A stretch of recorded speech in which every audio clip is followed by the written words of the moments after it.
Hi, in the next thrilling instalment in this Chibi Gold Top saga, I put some new Alnico 2 P90s in this guitar that I got off Temu.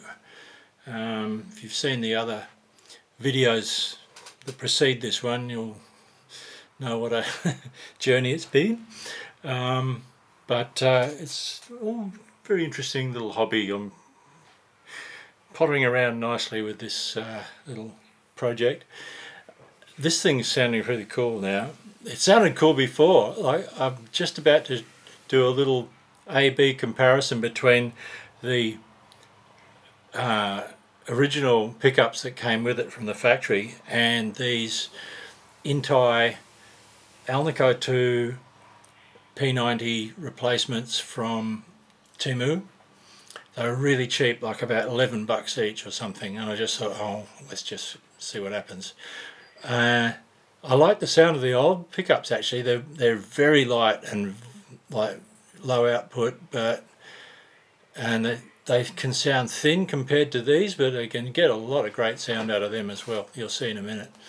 And it's another interesting comparison between these Alnico 2s and that one down there, which has got Alnico 5 Guitar Madness P90s in it. So it's a bit of an ongoing fun thing to while the days away.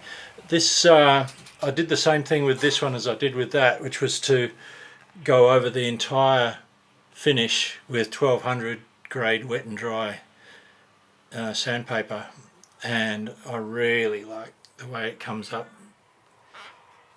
The satin finish is so much nicer than the gloss, I reckon, and it'll age much nicer too, I think. I'll pop up some photos of what I did in here. I lined the insides of the cavities with copper foil to stop the RF interference. I'm not sure if it works or does anything. This has just got the original little tiny factory pots in it, wiring. I may change them over. It's working fine. I'm not that fussed. A little bit of trouble with this switch, which I faffed around with and got that working again. But it's all good. Have a listen. See what you reckon.